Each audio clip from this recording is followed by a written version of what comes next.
Sejak dulu, Australia yang merupakan negara tetangga seringkali terlibat dalam ketegangan dengan Indonesia. Beberapa konflik yang muncul bahkan membuat kedua negara bersih tegang. Salah satu konflik yang cukup panas antara Indonesia dan Australia adalah sengketa Pulau Pasir di selatan Nusa Tenggara Timur. Australia mengklaim bahwa pulau yang tidak berpenghuni tersebut masuk dalam wilayahnya, yang menyebabkan nelayan dari NTT yang melaut di wilayah itu sering ditangkap oleh otoritas Canberra.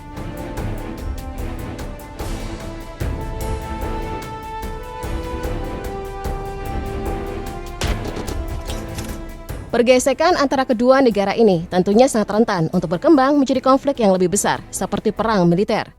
Namun seiring berjalannya waktu, semakin banyak negara yang menyadari bahwa perang militer akan menghabiskan banyak sumber daya hanya untuk menunjukkan kekuatan di dunia. Akhirnya beberapa negara memilih untuk terlibat dalam perang dagang atau ekonomi, sebagai cara untuk memberikan pukulan telak kepada negara musuh.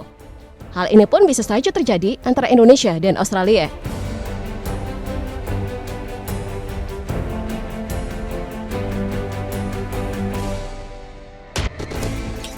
Meskipun Indonesia dan Australia sering bersih tegang, sebagai negara tetangga, keduanya memiliki hubungan dagang yang kuat dan strategis.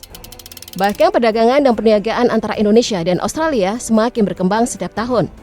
Hal ini terlihat dari data terkait kerjasama ekonomi antara kedua negara yang meningkat sebesar 6,9% pada tahun 2018 hingga 2019 dibandingkan dengan tahun sebelumnya. Beberapa data juga menunjukkan bahwa investasi Australia di Indonesia mencapai 5,4 miliar dolar Amerika Serikat. Sementara investasi Indonesia di Australia tumbuh sebesar 11% menjadi 454 juta dolar Amerika Serikat selama periode yang sama. Australia pun memperkirakan bahwa lebih dari 400 perusahaan Australia beroperasi di Indonesia.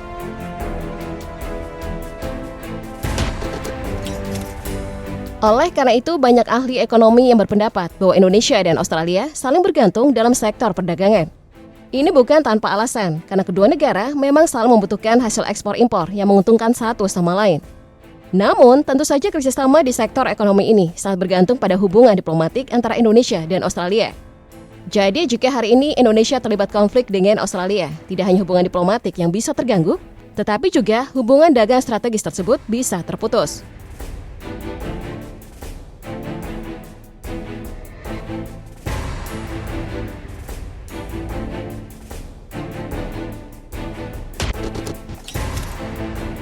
Skema terburuknya Presiden Prabowo Subianto yang dikenal dengan ketegasannya dapat memutuskan ketergantungan Australia terhadap produk-produk domestik Indonesia.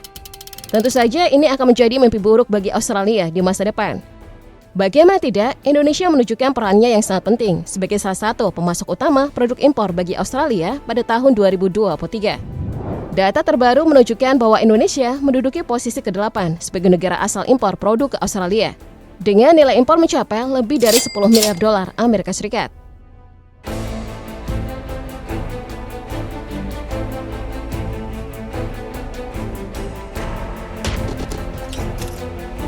Salah satu produk ekspor Indonesia yang cukup diminati oleh pasar Australia adalah furniture.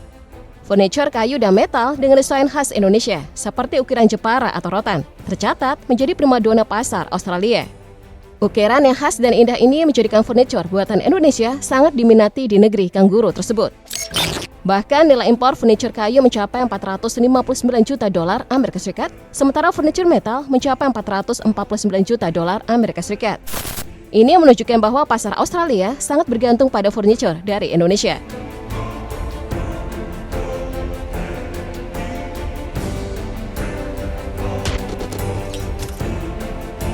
Jadi jika Presiden Prabowo memutuskan untuk menutup keran ekspor furniture Indonesia ke Australia, apa yang akan terjadi? Tentu saja pasar Australia akan kesulitan mencari pengganti furniture yang setara dengan buatan Indonesia.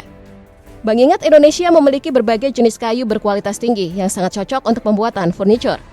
Selain itu, pengrajin Indonesia juga memiliki keahlian luar biasa dalam menciptakan desain furniture yang unik dan menarik, memadukan unsur tradisional dan modern. Yang paling penting, harga furniture Indonesia relatif lebih terjangkau dibandingkan produk serupa dari negara lain.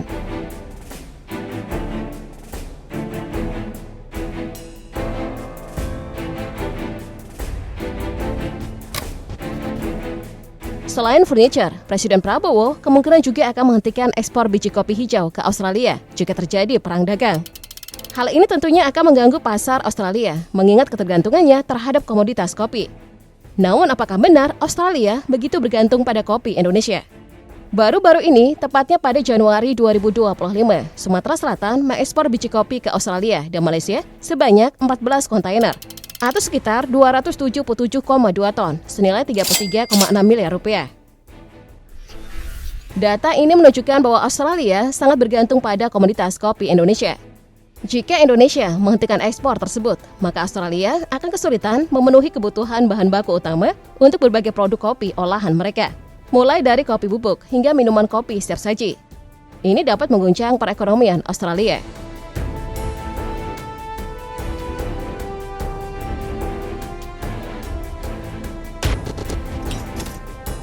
Australia juga cukup maju dalam sektor pertanian, sehingga tidak mengherankan jika kebutuhan pupuk di negara tersebut sangat tinggi. Oleh karena itu, Indonesia menjadi salah satu pemasok penting kebutuhan pupuk pertanian di Australia. Berdasarkan data tahun 2022, Indonesia telah mengekspor pupuk ke Australia dengan nilai mencapai 263,19 juta dolar Amerika Serikat. Hal ini membuktikan bahwa Australia juga sangat bergantung pada produk pupuk Indonesia. Terlebih lagi, pupuk dari Indonesia sangat cocok dengan kondisi iklim dan tanah di Australia.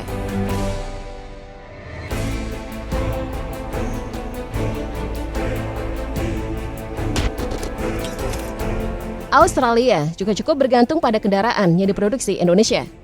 Ini bukan tanpa alasan, mengingat laju produktivitas kendaraan Indonesia yang cukup tinggi. Hal ini memungkinkan Indonesia untuk mengekspor kendaraan ke berbagai negara, termasuk Australia. Jika kita melihat ke belakang, Presiden Joko Widodo pernah melepas ekspor kendaraan sebanyak 2 juta unit ke Australia, yang menandakan bahwa kebutuhan Australia akan kendaraan yang diproduksi Indonesia cukup tinggi.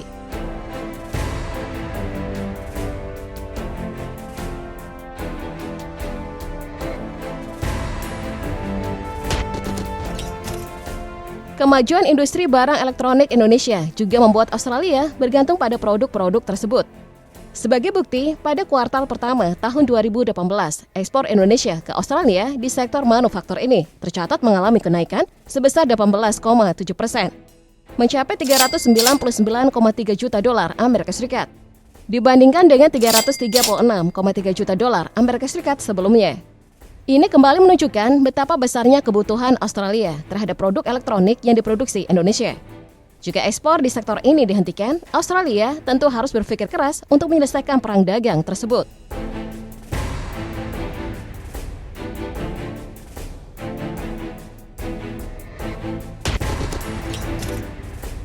Namun dalam perang dagang, Australia tentu akan membalas pembatasan ekspor yang dilakukan oleh Indonesia.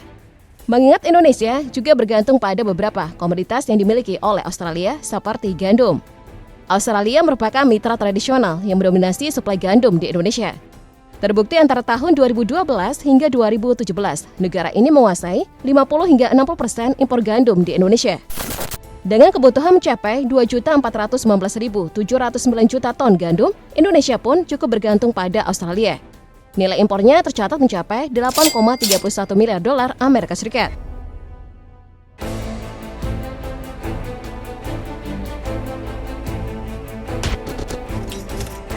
Ketergantungan pasar Indonesia pada gandum asal Australia disebabkan oleh pengakuan produsen tepung terigu Indonesia bahwa gandum dari Australia paling sesuai dengan kebutuhan produksi mereka. Hal ini membuat Indonesia kesulitan untuk beralih ke gandum dari negara lain. Namun jika perang dagang terjadi, produk-produk yang menggunakan gandum sebagai bahan baku tentu akan menjadi langka, dan harganya pun akan melonjak tinggi.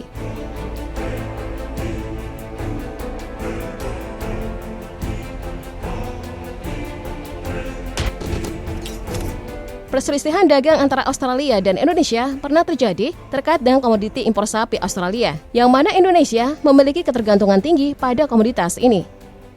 Akibat memburuknya hubungan diplomatik kedua negara, Australia menghentikan ekspor sapi ke Indonesia, yang menyebabkan kekacauan di pasar Indonesia karena melonjaknya harga daging sapi.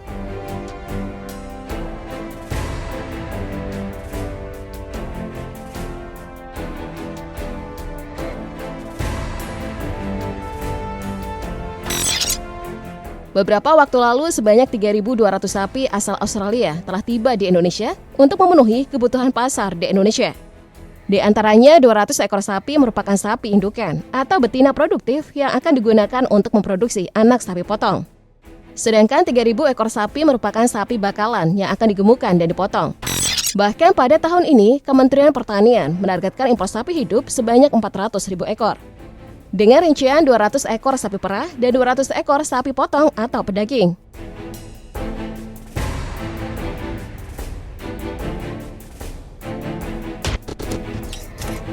Namun karena ketegangan yang terjadi dalam perang dagang antara Australia dan Indonesia tidak ingin terus bergantung pada sapi Australia. Hal ini mendorong pemerintah Indonesia untuk mencari alternatif produsen sapi dari negara lain yang bisa menjadi pilihan jika Australia kembali menutup ekspornya. Dengan demikian, Indonesia dapat mengurangi dampak dari potensi perang dagang di masa depan.